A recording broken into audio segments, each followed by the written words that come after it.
Hi guys! Magandang umaga! Welcome back po dito sa Gandara SRU channel for Showbiz Update. Andito na naman nga po akong muli nagbabalik ang nagmamaganda ninyo kachismosang Kim Pao upang maghatid sa inyo ng latest update and fresh happenings patungkol kay Kim Chiu and Paolo Avellino. And para nga po sa araw na to, ang ating pag-uusapan ay may kinalaman nga guys dito sa paglapag ng Kim Pao muli sa ating bansa. Ayan, nakabalik na po sila ng isang araw, ano? Hindi lang po tayo nakapag-update kagabi, sensya. Sinisingil ata ako ng puyat ko nung mga nakaraan, kaya kagabi talaga alas 6 pa lang tulog na po, bagsak na talaga agad. Anyway guys, bago tayo magpatuloy sa ating update ngayong umagang ito, sa mga hindi pa po nakaka-subscribe dito sa ating channel, maaari lamang na pakipindot po na ating subscribe button na nandyan sa baba at ang ating notification bell, pakidami na rin para kayo magi updated po at ma-notify tuwing may bago tayong chika at balita hinggil sa Kim Pao. Basta po mga balita na may kinalaman kay Kim Chiu and Paul Avellino, sagot na po natin yan. And ito na nga para sa morning na ito, pag-usapan natin ang tungkol sa tutulak ni Kim Chiu ng kanyang mga bagahe. Ayan. Hanggang ngayon pala, mainit pa rin tong chika ngayon, guys. Kasi ang mga fans ay nagtataka bakit si Kim daw ay nagtutulak. Napakarami nito. Bakit hindi daw si Paolo Avellino? So ayan, kanya-kanyang tanungan na, 'di ba? Pero syempre magbibigay tayo ng aking opinion about this. Alam ko iniintay niyo 'yan. Syempre para saan pa tag-vlog tayo tapos hindi rin pala tayo magbibigay ng opinion, 'di ba? Napakaano talaga naman, oh. Anyway, eto na yung aking opinion dito. Ayan. Para po sa akin, kaya hindi si Paolo Avellino, kita niyo naman, 'di ba? Nung papunta sila sa LA, si Paolo Avellino ang nagtulak. Siyempre, iisa sila ng ruta eh. Iisa yung pupuntahan nila. And based nga sa sinabi ni Paolo Avellino na kinukulbit niya si Kim para gumising, sa iisang kwarto sila pupunta. Ang pupuntahan ng mga bagahe nila. Ngayon, napauwi po sila ng Pinas, abay kanya-kanyang ruta na yan. Baka mamaya makalimutan pa ni Paolo Avellino, madala niya yung bagahe ni Kimi papunta sa bahay nila. 'Di ba? Nagets niyo 'yon? Kanya-kanya na kasi silang ruta now. And tinutulak naman ni Kimi, may gulong. Hindi naman niya buhat-buhat lahat ng 'yon. So magaan na rin siya kasi tinutulak. Nagets niyo ba? Yung word na pinabayaan, ito ata yung sinasabi ni Kim Chiu na word na apaka-OA. Parang bagay doon. Apaka-OA naman doon sa word na pinabayaan ni Paolo si Kim. Ewan ko kung narinig nyo na tong lahat, pero sinasabi ko sa inyo ito before pa. Ayan, sa mga dati-dating videos, baka kasi may mga bago lang. So, uulitin ko sa inyo. Si Kim Chiu ay strong, independent woman. Ayan, di niya kinakailangan ng kung sino para alagaan siya. Yes, si Kimi ay pabebe magsalita, pero hindi siya pabebe ay nahul. Gets niyo yun? Medyo may pagkapabebe nga talaga si Kimi. Magsalita lang. Pero as a whole, hindi siya pabebe. Lalo na sa mga ganyang bagay. Dahil independent, strong, madiskarte si Kim Chiu.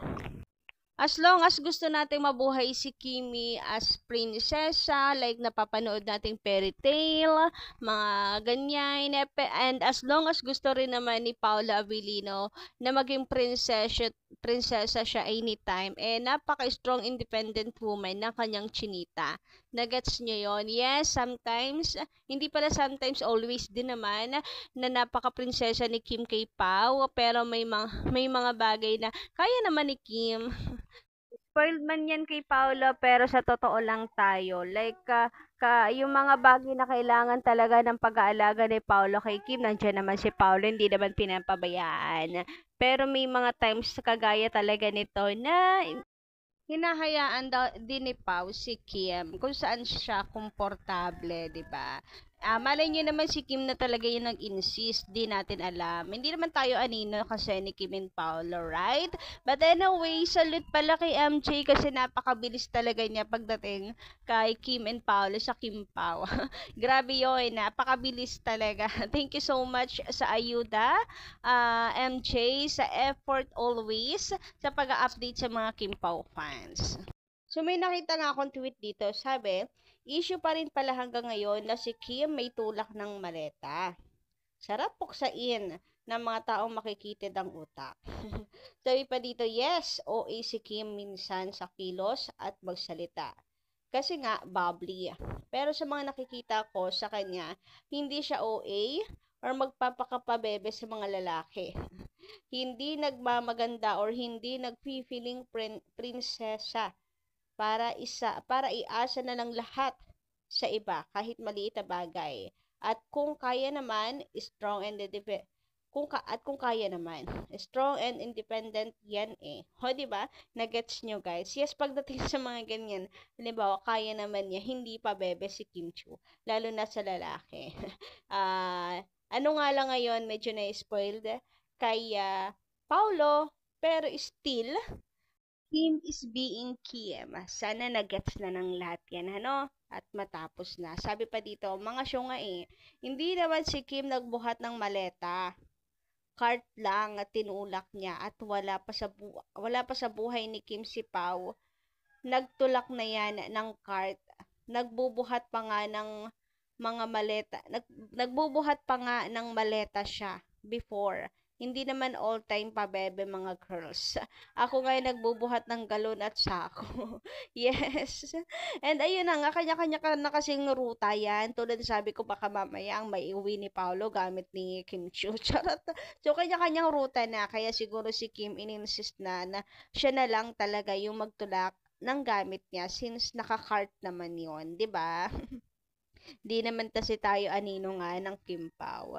Eto pa, sabi pa dito, bakit gusto nila baka gusto nilang kargahin na lang din ni Pao si Kim. Baka doon masaya na sila.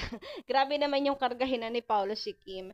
Pero ayun nga, since siguro yung mga fans masyadong ang nabubuhay sa fairy tale, ganyan, gusto nila na ganun, ganun talaga 1001% ang ginagawa ni Pao kay Kim, kaya naghahanap yung iba. Pero guys, Kim is Kim. Strong, independent woman yan. Di niya kailangan iasa sa lalaki. Baka nga isa rin niya sa nagustuhan ni Paolo. Kagaya 'di ba nung description ni Paolo pagdating sa trabaho, napakabilis ni Kim Chu. Yung iba daw kasi mabagal. Like makeup pa retouch. Si Kimi mabilis.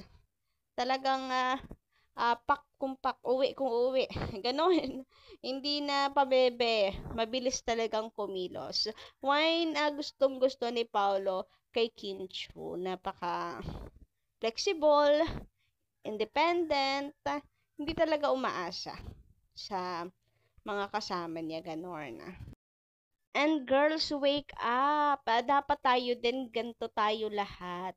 So, yung mga seniors natin, baka yung iba ay naghahanap. Pero, ano kasi ngayon, sa panahon kasi ngayon, masyado ng mga weak lahat. So, kailangan maging strong, independent na tayo. Kaming mga new generation. Kasi, sa panahon ngayon, wala nang ibang magiging kakampi. Ultimo kadugo mo eh. So, dapat marunong ka tumayo sa sarili mo. So, swerte na lang ni Kimi, andyan lahat ng tao, mga nakapaligid sa kanya. But, kayang-kaya niya ring mamuhay mag-isa. Ganon. Sabi pa dito, strong women do not need men to do stuff they can do themselves. Wala pong Cinderella mentality si Kim na kailangan niya ng Prince Charming para sa maliliit na bagay. Ayan. Yun na, natutumbok ninyo. Dami kong pinagsasabi, ito lang pala yun. Grabe, ang galing nila mag-shortcut ng explanation, ano. Sana all na lang talaga. Anyway, ayun na nga. Natumbok na po dito. Sana hindi na maging issue yan kung bakit si Kim ay nagtulak ng kanyang maleta.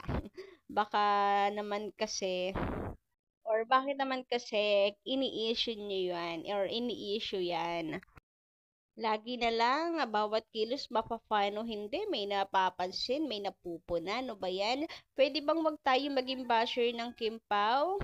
Parang tayo na rin yan ng babash eh. Yung iba naman sinasabi baka may tampuhan daw yung Kim Pao, kaya ganyan. Dami talaga napapansin. Siguro ganun talaga pag masyado mong love. masyadong nang love ang Kim Pao na sosobrahan na talaga, nagiging praning na. Anyway, hanggang dito lang muna ating update. Thank you so much guys sa pakikinig and good morning. Maraming salamat sa pakikisubaybay araw-araw sa ating channel. So, yun lang. Kita-kits po tayo sa susunod nating mga balita.